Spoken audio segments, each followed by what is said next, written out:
Sudah banyak pembicaraan tentang Johnny G. Plate dan penangkapannya sungguh ramai dan kemudian juga ribut di partai politik. Saya tidak ingin membahas tentang politik, tetapi sesuatu yang terjadi berulang-ulang, yaitu manajemen partai politik termasuk bagaimana mereka mendapatkan uang. Jangan lupa uang dibutuhkan oleh semua orang termasuk oleh partai politik.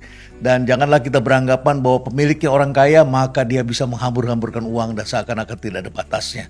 Orang kaya juga doyan uang. Dan kita ketahui uang menurut pepatah adalah akar dari segala kejahatan. Dan jangan lupa kalau kita ingin menguji karakter seseorang, berikan mereka uang, berikan mereka kekuasaan. Jadi semakin sering partai politik mendapatkan kekuasaan, tentu saja akan semakin banyak ujian karakter. Apakah kita ingin membangun karakter bangsa ini atau kita ingin membangun kemudaratan? Baiklah. Jadi persoalannya adalah kita kembali pada saat kita menuju demokrasi. Sebelum tahun 98 itu partai politik hanya ada 3. Kita ketahui partainya itu hanya Golkar, Partai PDIP, kemudian P3. Jadi hanya 3, bahkan seringkali disebut adalah Golkar dan non-Golkar. Artinya betapa berkuasanya Golkar pada saat itu yang di-backup oleh Angkatan Darat. Jadi kuat sekali sampai kemudian terjadi peristiwa yang sangat mengejutkan kita semua. Indonesia dihajar oleh krisis ekonomi yang maha dahsyat. Ya, ini juga merupakan bagian dari kerjasama global barangkali setelah robohnya tembok Berlin, di mana Barat kemudian ingin membangun kekuasaan baru yang berbasiskan pada liberal dan demokrasi. Katanya pemenangnya di dunia ini adalah ideologi liberal dan demokrasi. Maka kemudian kampanye demokrasi disebar ke mana-mana. Dan Indonesia terkena gilirannya ketika terjadi krisis ekonomi tahun 1997-1998. Ya, bagi Anda yang belum lahir pada masa itu atau masih kanak-kanak, barangkali bisa mendengar cerita dari orang tua Anda. Di mana-mana api itu, di kota-kota besar api, penjarahan, pokoknya rusuh sekali. Ada yang menggerakkan itu semua. Dan kemudian Soeharto jatuh, mahasiswa bergerak, lalu kita melihat segala sesuatu serba chaos. Ekonomi Indonesia berada di titik yang terendah. Investor pergi semua dan banyak sekali orang yang meninggalkan Indonesia karena Indonesia tidak aman. Nah, dalam situasi seperti itu maka kita perlu mengembalikan kepercayaan. Caranya adalah kita minta bantuan pada IMF. IMF masuk itu bukan tanpa biaya. Dia minta ini, minta itu, ada letter of agreement dan banyak hal yang kemudian digerakkan. Beberapa tahun kemudian saya sempat duduk di salah satu kementerian membantu satu orang menteri dan di situ saya lihat di sebelah ruangan menteri ini ada banyak sekali orang asing yang kerjanya adalah membuat draft yang kemudian diperjuangkan oleh menteri untuk masuk ke dalam parlemen dan akhirnya disetujui sebagai peraturan-peraturan baru. Sejak saat itulah institusi Indonesia menuju kepada market ekonomi, demokrasi dan perlahan-lahan kita akan menuju ke liberalisme. Ngeri kan sebetulnya. Market ekonomi dan demokrasi itu bagus sekali. Ya, bolehlah kita bersaing, berkompetisi, menjadi inovasi. Tetapi liberalisme ini adalah bukan akar kita. Nah, kemudian setelah itu dibentuklah sistem demokrasi, ada pemantau pemilunya, ada poolingnya, ada kontrolnya, dan militer kemudian balik ke barak. Tetapi kemudian partai politik itu banyak sekali.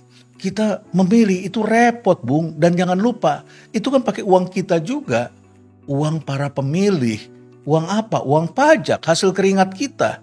Akibatnya kita dikejar pajak terus-menerus karena para politisi tidak memikirkan bagaimana menghemat biayanya. Dan kemudian yang lebih menarik lagi adalah partai politik semuanya menuju ke tengah. Di tengah-tengah itu jadinya pragmatis sekali. Tidak ada ideologi. Yang masih punya ideologi kuat saya kira adalah PDIP, P3, dan Golkar barangkali masih punya. Tapi sebagian besar orang-orang menjadi lebih pragmatis. Bagaimana kita membaca ciri-ciri pragmatis? Mari kita bahas. Jadi yang pertama adalah karena mereka bergulat untuk mendapatkan vote. Jadi untuk mendapatkan pemilih bagaimana caranya? Cari orang yang populer, cari orang berduit. Kenapa? Karena untuk mendapatkan vote itu perlu duit. Dan kita sudah dengar pembicaraan di publik ini rahasia umum di mana-mana. Bahwa untuk menjadi bupati paling tidak diperlukan 50 miliar. Untuk daerah tertentu ya. Untuk menjadi gubernur minimal 100 miliar. Untuk menjadi caleg itu diperlukan minimal 5 miliar. Ngeri kan? Kecuali Anda memang sudah terkenal, Anda sudah punya karya di daerah Anda masing-masing. Nah, partai menuju ke tengah ini lebih mengerikan lagi. Ternyata dia bisa mengambil anggotanya siapa saja. Dan ini menjadi seperti klub sepak bola, ada transfer pemain.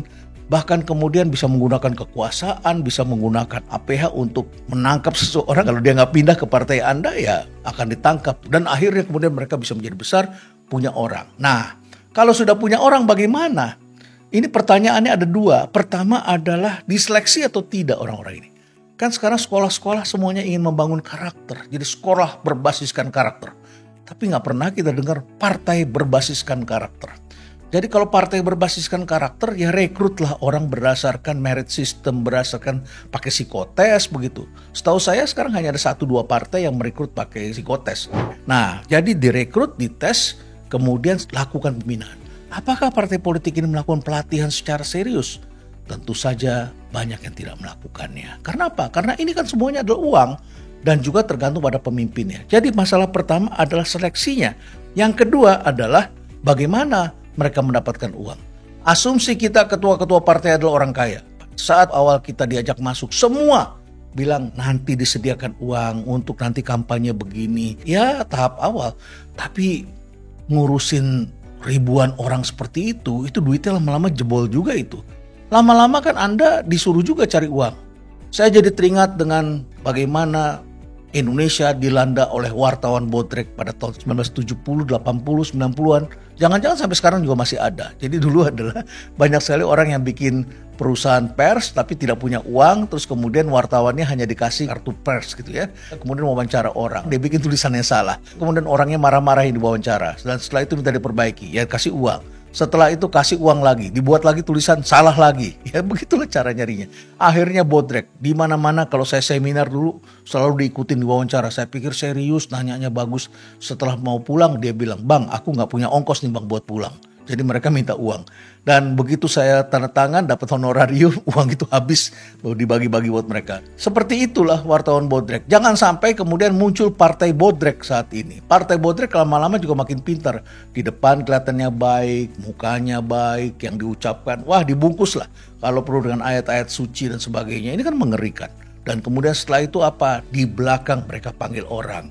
Sudah ada dananya belum? Ada bisa nggak disisihkan sekian? Dan akhirnya setelah itu di bawahnya badan usahanya diperas. Akhirnya orang-orang yang memimpin perusahaan ditangkap satu persatu. Dan kemudian rakyat menuntut, akhirnya pun Pak Menteri juga kena. Kita memerlukan menteri-menteri yang berkarakter. Jadi kalau yang didapat adalah orang-orang tidak berdasarkan merit system, tidak pakai psikotes, tidak ada pelatihan, semua bisa masuk, tiba-tiba duduk jabatannya sudah tinggi, bertemu dengan orang-orang kaya. Partai berpikir, kan saya mempunyai banyak sponsor orang-orang kaya. Tapi semuanya kan minta sesuatu. Apalagi negara kita ini adalah bukan negara berdasarkan inovasi. Ini adalah negara berdasarkan sumber daya alam. Dan sumber daya alam di belakangnya adalah konsesi. Konsesi di baliknya adalah perizinan.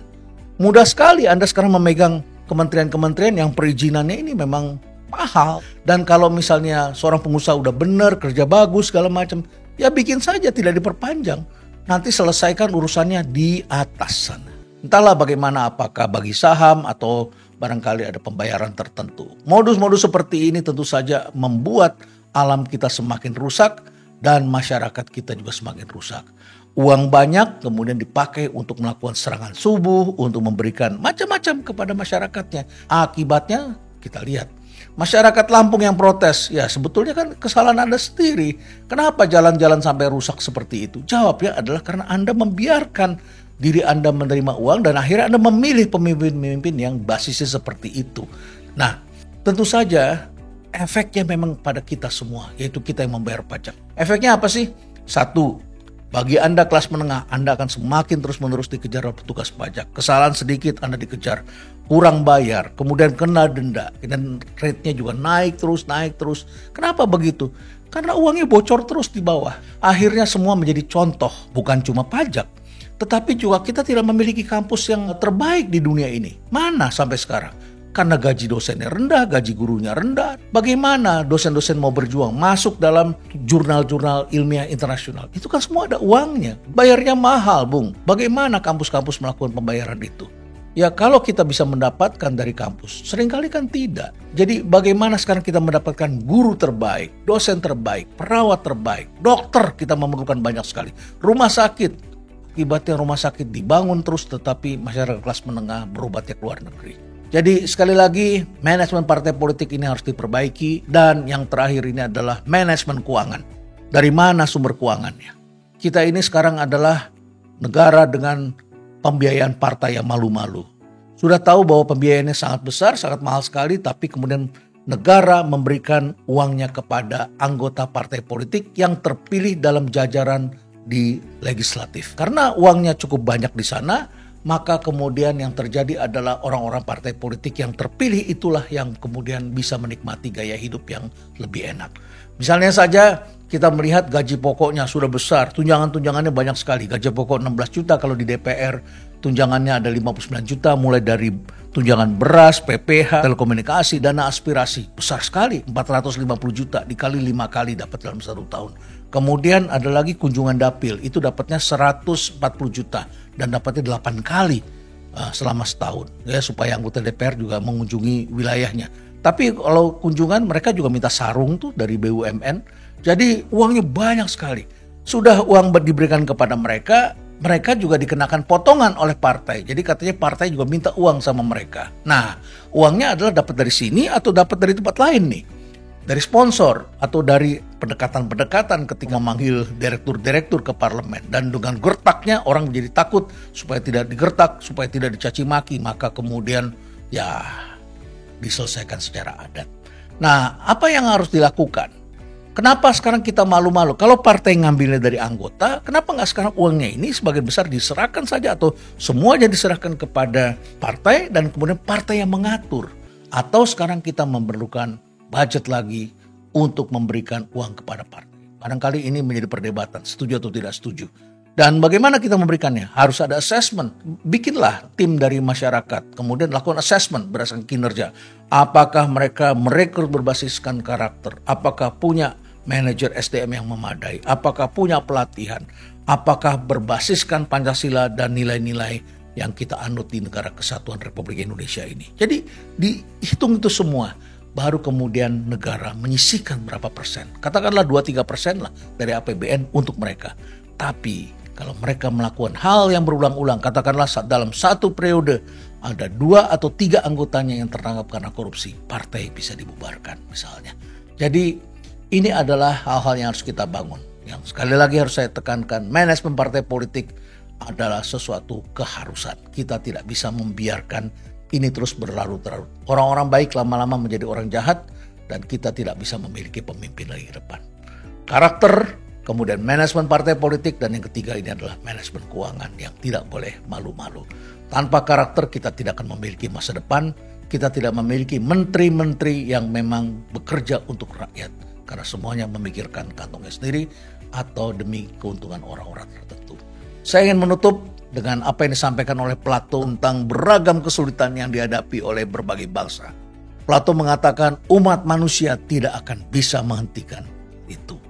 Sampai orang-orang yang bijaksana akhirnya terpilih menjadi pemimpin politik. Atau sebaliknya, pemimpin politik berevolusi, menyadari bahwa mereka harus menjadi orang-orang yang bijaksana. Stay relevant.